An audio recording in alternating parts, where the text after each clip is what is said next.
Welcome to Quiet Psychology. Have you ever felt a subtle, haunting dissonance in your soul? It is not a loud crisis, but rather a silent suspicion that you have somehow failed before you have even truly begun. You gaze out at the world and observe a timeline that stands in stark contrast to your own. You watch peers who appear to have sprinted into adulthood, effortlessly securing the careers, the families, and the social standing that society deems as success. They moved in straight lines. They seemingly knew exactly what they wanted at 20, achieved it by 25, and solidified it by 30. And then there is you. Your path has not been a straight line. It has been a spiral. You have started and stopped. You have obsessively pursued a passion only to abandon it when the meaning drained away. You have spent years in what looks like stagnation, creating nothing visible to the outside world, while internally you are fighting wars and dismantling architectures of thought that others don't even know exist. Carl Jung, the father of analytical psychology, would not look at your timeline with concern. He would look at it with recognition. He identified that there is a specific category of individual whose psychological makeup is so intricate, so heavily laden with the unconscious material of the collective, that they are biologically incapable of early superficial success. To the outside world, you look like a late bloomer. You might even look like a failure. But in the alchemical, deeper reality of the psyche, something else is happening. You are not failing to launch. You are undergoing a gestation period that is proportional to the size of the destiny you are meant to carry. The oak tree does not grow at the speed of the grass. And the reason you have not yet succeeded is not because you are broken. It is because you are building a foundation that the early achievers do not have. A foundation capable of sustaining a skyscraper rather than a tent. We live in a culture that worships the archetype of the puer aeternus, the eternal youth. We celebrate the prodigy, the 30 under 30, the overnight billionaire. This obsession with speed creates a distortion field that makes the slow, deep work of the soul feel like laziness. But Jung proposed a radical counter-narrative. He suggested that the first half of life, roughly until the age of 35 or 40, is merely a preparation. It is a clearing of the throat before the actual speech begins. For the rare personality type, the intuitive, the deep feeler, the analyst, this first half of life is often characterized not by achievement, but by suffering. This suffering is not accidental. It is the friction required to distinguish your true self from the persona that society tried to force upon you. Consider the mechanics of your own mind. While others were content to learn the rules of the game and play by them, you were paralyzed by the need to understand why the game was being played at all. This need for deep understanding is a heavy brake on external progress. It slows you down. While your peers were climbing the corporate ladder, you were likely stuck on the bottom rung, staring at the structure of the ladder itself, realizing it was leaning against the wrong wall. You possess a differentiation of consciousness that prevents you from engaging in mindless action. You cannot just do it. You must understand the meaning behind the action before you can commit your energy to it. In a world that rewards swift, unthinking execution, this trait makes you appear hesitant or indecisive. But Jung would argue that this hesitation is actually a safeguard. It is your soul refusing to invest in a life that is not authentic to you. The danger, of course, is that you internalize this slowness as a defect. You look at the gap between your potential and your reality, and you feel a profound sense of shame. You wonder why you cannot just be normal, why simple tasks drain you, why you require so much solitude to recharge, why you feel an ancient exhaustion even when you haven't physically done anything. This exhaustion is the result of processing reality at a higher resolution. You are not just living, you are decoding. Every interaction, every news cycle, every shift in the atmosphere is data that your psyche must integrate. You are carrying the heavy load of consciousness. Like a high-performance computer running complex simulations, your boot-up time is significantly longer than the pocket calculator. But once you are online, once you have integrated the shadow and found your footing, your processing power is infinite compared to those who sprinted early. Jung famously observed that nature commits no errors. If you are built this way, it is because nature needs this type of human. The world is filled with people who can maintain the status quo. It is filled with people who can follow instructions and keep the machine running. But when the machine breaks, when the old maps no longer work, when a crisis of meaning hits the collective, that is when the early achievers crumble, because they have built their identities on external validation, which can be taken away in an instant. This is where you enter the stage. The late success of the rare personality is not a delayed version of normal success. It is a completely different species of achievement.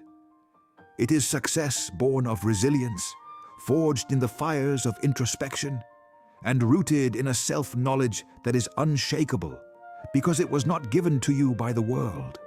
It was won by you alone in the dark. This phenomenon is tied to what Jung called the process of individuation. For the majority, life is a process of imitation. We copy our parents, our teachers, our culture. But for you, life has been a process of stripping away. You have likely spent your 20s and 30s losing things, losing friends who didn't understand you, losing jobs that suffocated you, losing beliefs that turned out to be illusions. This process of subtraction is painful. It feels like you are going backward. But in alchemy, this is known as the nigredo, the blackening. It is the necessary decomposition of the false self. You had to fail at being normal so that you could succeed at being you. If you had succeeded early, if you had gotten the corner office and the accolades at 25, you would have solidified a mask. You would have become trapped in a persona that was too small for your soul, and you would have woken up at 50 in a midlife crisis that would have destroyed you. Your failure was a protection mechanism. It kept you fluid, kept you searching, kept you hungry for the real thing. But the waiting room is a dangerous place. It is easy to rot there. The line between gestation and stagnation is razor thin, and many people with your potential fall into the trap of the provisional life. Jung described this as the neurosis of those who are always preparing to live, but never actually stepping into the arena. You tell yourself, one day, when I am ready, when I have read enough, when I am healed enough, then I will begin. But that day never comes, because the feeling of readiness is an illusion. The shift from the late bloomer to the awakened master does not happen by thinking. It happens by a specific type of action that bridges the inner and outer worlds. We must understand that your timeline is governed by the archetype of the Senex, the wise old man. Even when you are young, you are likely an old soul. As a child, serious and contemplative. This gravity is an asset, but in youth, it is a burden. It makes you heavy. While others floated on the surface of life, you sank to the bottom. But the treasures are at the bottom. The insights, the wisdom, the understanding of human nature that you have been accumulating while you felt like you were falling behind. These are the assets that become invaluable in the second half of life. The world shifts as we move into an age of artificial intelligence and automation. The skills of the early sprinters, rote memorization, following orders, basic competence, are becoming obsolete. The skills of the late bloomer, deep empathy, pattern recognition, complex synthesis, and spiritual resilience, are becoming the most valuable currency on the planet. You have been playing a long game in a short-term world, and finally, the market is turning in your favor. However, to capitalize on this, you must understand the specific transition point you are currently facing. Jung called it the metanoia, a turning of the mind. It usually happens between the ages of 35 and 50, but for the rare personality, it can trigger earlier or later, depending on the intensity of your suffering. This is the moment where the energy that was previously directed inward towards self-analysis and defense must turn outward. It is the moment the chrysalis breaks. The pain you feel right now, the frustration of unlived potential, is not a sign that you have missed your chance. It is the pressure of the birth canal. You are being squeezed because you are too big for your current life. The failure to fit in was simply the universe ensuring you didn't get comfortable in a life that was too small for you. The primary psychological obstacle standing between you and your destiny is what Jung identified as the problem of the puer aeternus, the eternal child. This does not mean you are childish. In fact, you are likely hyper-mature in your intellect. But emotionally, there is a part of you that refuses to touch the ground. You live in a state of suspended animation, hovering above reality, terrified that if you commit to one specific path, you will accidentally kill off all the other infinite possibilities of who you could be. You are in love with potentiality, and because of this, you despise actuality. Real life requires compromise. Real life requires grit. Real life is often boring, repetitive, and flawed. Because your mind operates in the realm of the ideal, the perfect, and the absolute, the moment you try to bring your vision down to earth, it feels like a degradation. So you stop. You retreat back into the clouds of your own mind, where everything is still perfect, because nothing has been tested. This is the provisional life.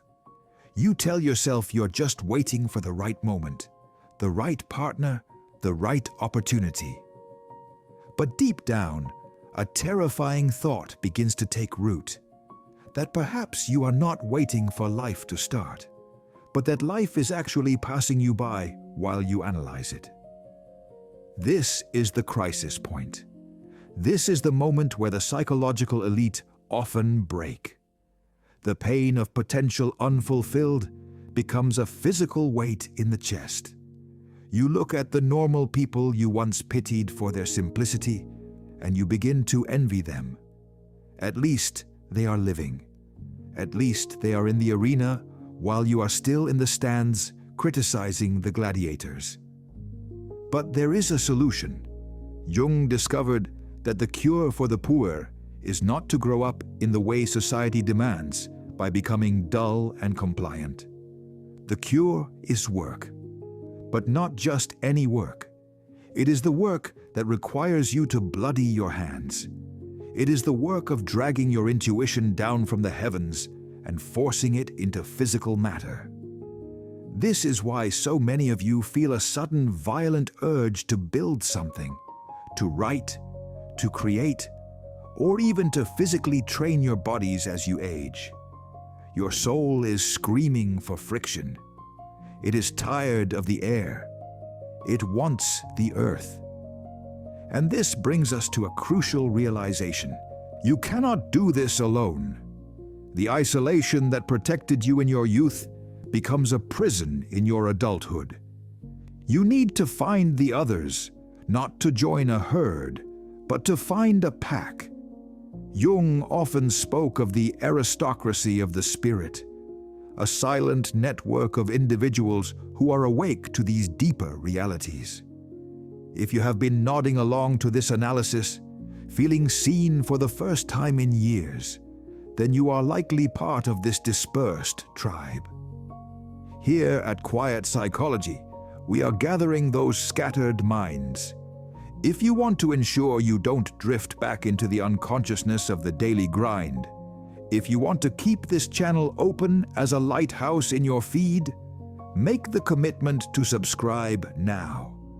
It is a small gesture, but it is a signal to your own psyche that you are prioritizing truth over noise. We are building the map that you have been looking for, and we need you to help us read it. Once you commit to the descent, to landing your plane on the rough terrain of reality, you unlock the most potent weapon in the late bloomer's arsenal, the shadow. For the first half of your life, you are likely a good person. You were empathetic, sensitive, and perhaps a bit of a people pleaser. You repressed your aggression, your ambition, and your desire for power because you were taught that these things were bad. You associated power with the corrupt authority figures you saw around you. So, you castrated your own drive in a noble attempt to be harmless. But Jung warns us, you do not become enlightened by imagining figures of light, but by making the darkness conscious. To succeed later in life, you must integrate your shadow. You must reclaim the parts of yourself you threw away. The ambition you thought was greed? That is actually the fuel you need to build your empire. The anger you thought was destructive? That is the boundary-setting energy that will stop people from exploiting you. The late bloomer succeeds because they finally stop apologizing for their power. When a 20-year-old wields power, they are often dangerous because they have not yet learned empathy. But you have spent decades mastering empathy. You have spent years understanding suffering. Therefore, you can be trusted with power. When you finally tap into that reservoir of aggression and drive, you will not become a tyrant. You will become a force of nature. You will move with a precision and an authority that the early achievers cannot replicate because their power comes from their ego, while yours comes from the totality of your being.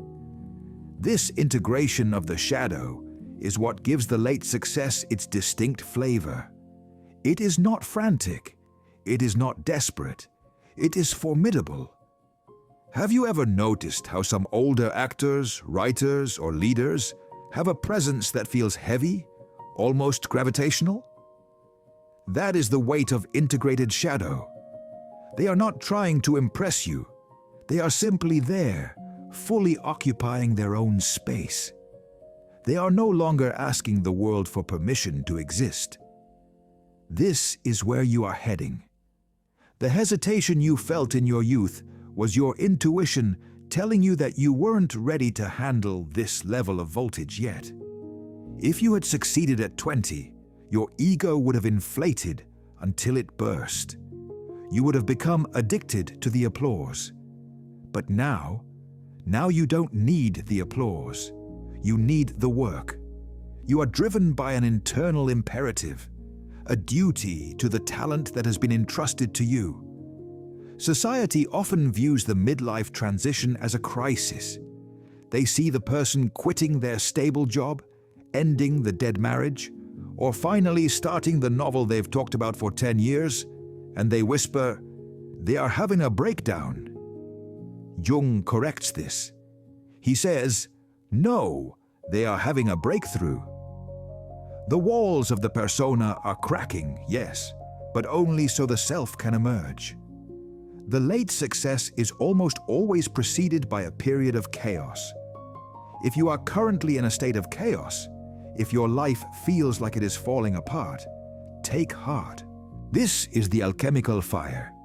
The structure that is collapsing is the one that was too small for you. You are not dying, you are shedding. Consider the bamboo tree. For 5 years, you water it and nothing happens.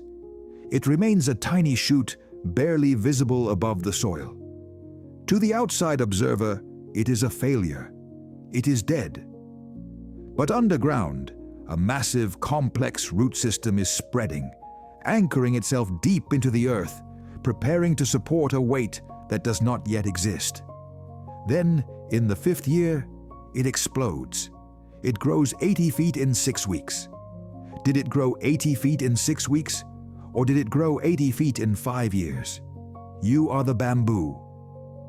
The silence of your last decade was not empty. It was pregnant. You were growing roots while everyone else was growing leaves. And because of this, when you finally rise, you will not be toppled by the first wind that blows. The early achievers often have shallow roots. A single crisis of reputation or finance can destroy them. But you have already survived the crisis of meaning in the dark. You are anti-fragile. This brings us to the unique advantage of the afternoon of life. Jung divided life into the morning, youth, expansion, ego building, and the afternoon, maturity, contraction, soul-making. The culture belongs to the morning. It is loud, bright, and frantic.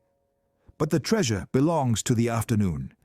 The success achieved in the second half of life is sweeter because it is not chased. It is attracted. You stop chasing things that run away from you.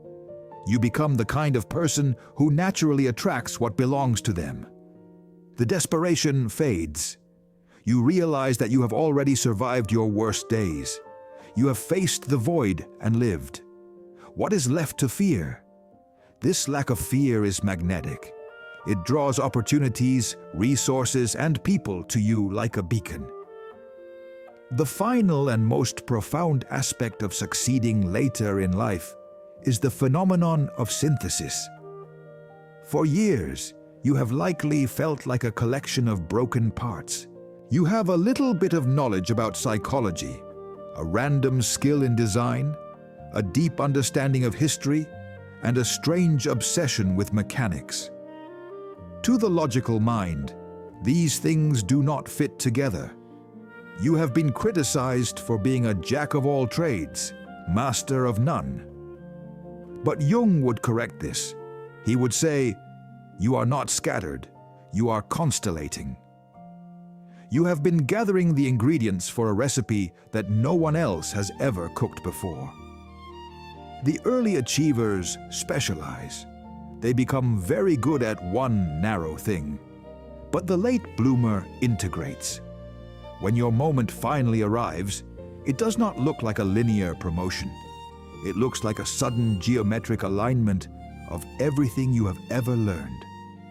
All the wasted time, all the abandoned hobbies, all the painful detours suddenly lock into place to form a singular, unique competence that the world has never seen. You realize that you needed the depression to understand the depth. You needed the isolation to develop the vision.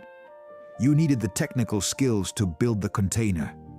This is your magnum opus, your great work. It is not just a career. It is the complete expression of your soul's code. And because it is made of such diverse and authentic materials, it cannot be copied. You become a category of one. In a world of commodities, you become irreplaceable.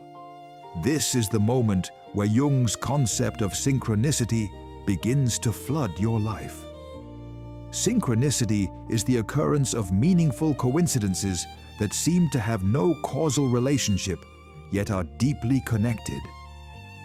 When you finally align your internal truth with your external actions, The universe seems to stop fighting you and starts conspiring with you.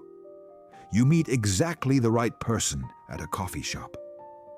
A book falls off the shelf that answers the question you've been asking for a decade. Opportunities appear out of thin air, not because you forced them, but because you are finally vibrating at the frequency of your destiny. You are no longer swimming upstream. You are the river. The struggle of the first half of life was the struggle of resistance. The success of the second half is the power of flow. But let us be clear, this path is not for the faint of heart. It required you to walk through the desert while others slept in comfortable houses. You had to endure the label of the outcast. You had to hold on to a vision that no one else could see. And there is a specific reason why you had to carry this burden. You are not just living for yourself. You are likely the cycle breaker of your lineage. Jung believed deeply that we carry the unresolved psychology of our ancestors.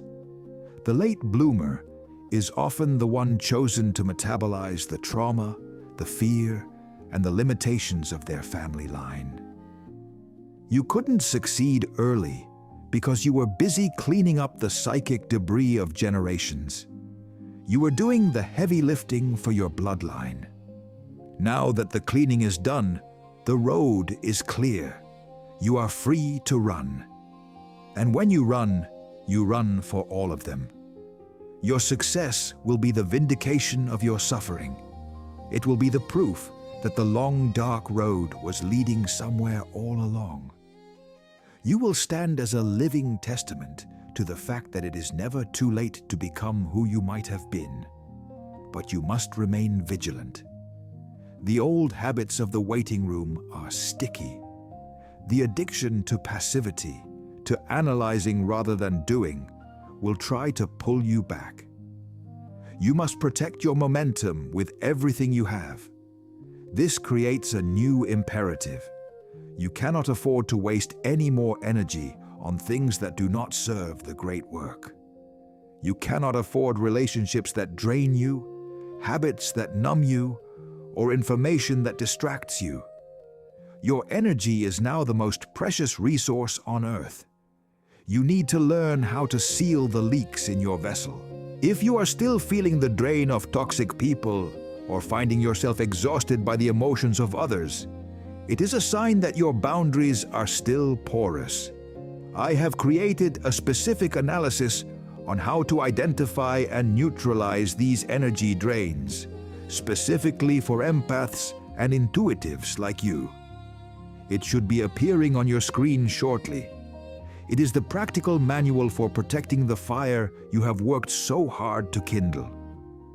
So, as you stand here looking at the years ahead, do not look back with regret. Do not envy the sprinters who peaked in high school. Do not envy the ones who found the easy path. They have their reward. But you have something else. You have the depth of the ocean. You have the resilience of the ancient redwoods. You have a mind that has been sharpened by the whetstone of silence. Your time was never then. Your time is now. The curtain is rising. The audience is waiting.